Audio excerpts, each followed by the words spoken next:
નમસ્કાર. ચાલો આજે શ્રદ્ધા અને મનોવિજ્ઞાનના એક ખૂબ જ રસપ્રદ સંગમ પર વાત કરીએ. શું ક્યારે એવો વિચાર આવ્યો છે કે આપણે જે મૂર્તિ પૂજા કરીએ છીએ એની પાછળ કોઈ ઠોસ વૈજ્ઞાનિક કારણ પણ હોઈ શકે? ચાલો આજે આ જ રહસ્ય પરથી પડદો ઉઠાવીએ. ઘણા લોકોને સવાલ થતો હોય છે કે ભાઈ સનાતન ધર્મમાં આ મૂર્તિ પૂજાનું આટલું બધું મહત્વ કેમ?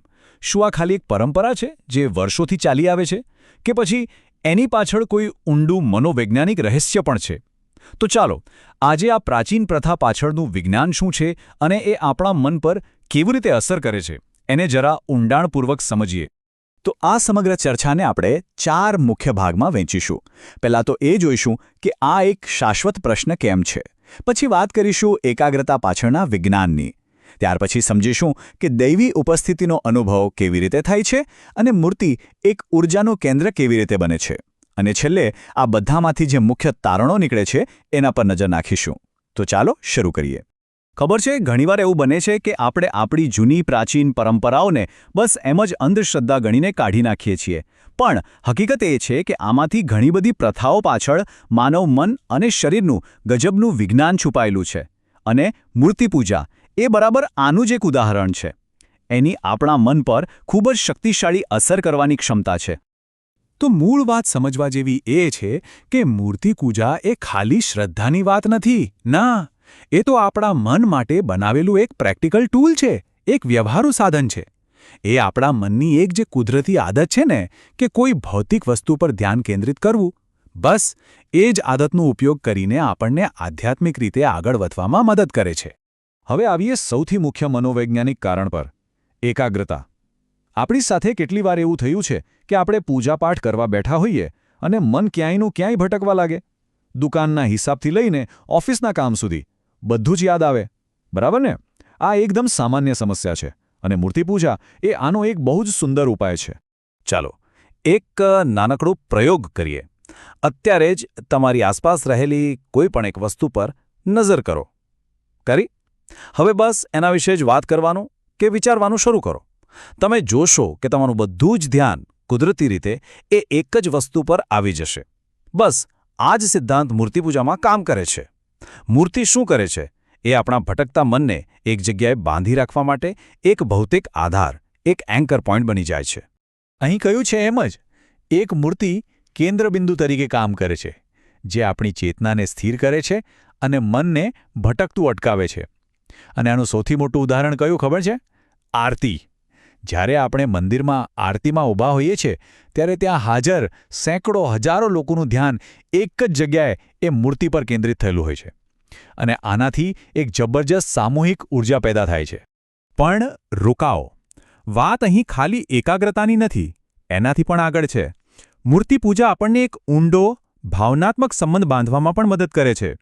તો સવાલ એ છે કે કેવી રીતે એક પથ્થરની મૂર્તિ આપણા અને એ પરમ શક્તિ વચ્ચે એક જીવંત પુલ બની જાય છે? ચાલો એ જોઈએ. જુઓ, આપણે બધા માનીએ છીએ અને શાસ્ત્રો પણ કહે છે કે ઈશ્વર તો કણકણમાં છે, સર્વવ્યાપી છે.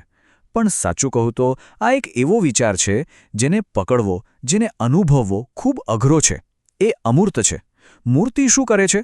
એ આ અમૂર્ત વિચારને એક મૂર્ત સ્વરૂપ, એક આકાર આપે છે, જેથી આપણને એવો પાક્કો અનુભવ થાય કે હા, એ દૈવી શક્તિ અત્યારે અહીં જ મારી સામે જ બિરાજમાન છે. આ સરખામણી બહુ જ રસપ્રદ છે. એક બાજુ જ્યારે આપણે ઈશ્વરના નિરાકાર સ્વરૂપનું ધ્યાન ધરવાનો પ્રયત્ન કરીએ છીએ તો મન માટે બહુ અઘરું છે.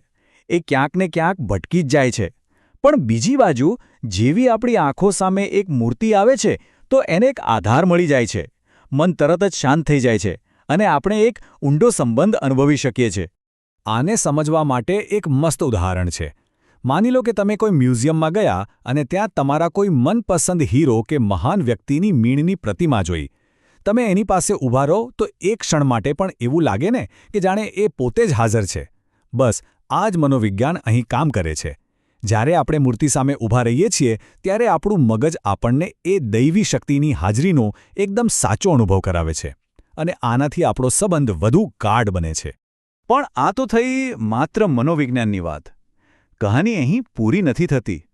આની પાછળ એક ઊંડું ઊર્જાનું વિજ્ઞાન પણ છુપાયેલું છે. તો ચાલો હવે એ સમજીએ કે કેવી રીતે એક મૂર્તિ ખાલી એક પ્રતીક નથી, પણ એનાથી ક્યાંય વધારે એક જીવંત ઊર્જાનું કેન્દ્ર બની જાય છે. તમે યંત્ર શબ્દ તો સાંભળ્યો જ હશે, બરાબર? એને તમે એક પ્રકારની પ્રાચીન આધ્યાત્મિક ટેકનોલોજી કહી શકો. જ્યારે કોઈ મંદિરમાં મૂર્તિની પ્રાણ પ્રતિષ્ઠા થાય છે ત્યારે ઘણીવાર એની નીચે એક ખાસ ભૌમિતિક આકારવાળું યંત્ર સ્થાપિત કરવામાં આવે છે. આની પાછળની માન્યતા એ છે કે આ યંત્ર બ્રહ્માંડમાં રહેલી સકારાત્મક દૈવી ઊર્જાને પોતાની તરફ ખેંચે છે અને એને ત્યાં કેન્દ્રિત કરે છે. અને આનાથી એ મૂર્તિ એક સાધારણ મૂર્તિ ન રહેતા એક શક્તિશાળી ઊર્જાનું કેન્દ્ર બની જાય છે. તો અત્યાર સુધી આપણે જે પણ સમજ્યા, ચાલો એના જે મુખ્ય મુદ્દાઓ છે, જે કી ટેકઅવેઝ છે, એના પર ફટાફટ એક નજર કરી લઈએ. આનાથી આખો વિષય એકદમ સ્પષ્ટ થઈ જશે. તો ટૂંકમાં આખી વાતનો સાર એ છે કે મૂર્તિપૂજા 4 સ્તરે કામ કરે છે. પહેલું, એ આપણા ભટકતા મનને એક જગ્યાએ સ્થિર કરવા માટે એક ભૌતિક આધાર આપે છે. બીજું, એ ઈશ્વરના અમૂર્ત વિચારને એક એવા સ્વરૂપમાં લાવે છે જેને આપણે અનુભવી શકીએ, જે વાસ્તવિક લાગે. ત્રીજું, એ આપણા અને ઈશ્વર વચ્ચે એક વ્યક્તિગત અને મનોવૈજ્ઞાનિક સંબંધ બાંધે છે. અને ચોથું અને સૌથી મહત્વનું, એ ફક્ત આપણા માટે જ નહીં પણ બ્રહ્માંડની દૈવી ઊર્જા માટે પણ એક કેન્દ્ર બની જાય છે. એટલે કે આ કોઈ સાધારણ પ્રથા નથી, આ એક ખૂબ જ ઊંડી અને વૈજ્ઞાનિક પ્રણાલી છે. તો આ હતી મૂર્તિપૂજા પાછળના મનોવિજ્ઞાન અને વિજ્ઞાનની વાત.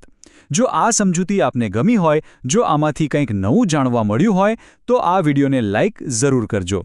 કોમેન્ટમાં હર હર મહાદેવ લખીને આપણી શ્રદ્ધા વ્યક્ત કરીએ. અને હા, આ જ્ઞાનને તમારા પરિવાર, મિત્રો અને બીજા સનાતની સમુદાયો સુધી પહોંચાડવા માટે શેર કરવાનું ભૂલતા નહીં. સનાતન ધર્મ વિશે આવી જ ઊંડાણપૂર્વકની માહિતી માટે અમારી ચેનલને સબસ્ક્રાઇબ કરી લો.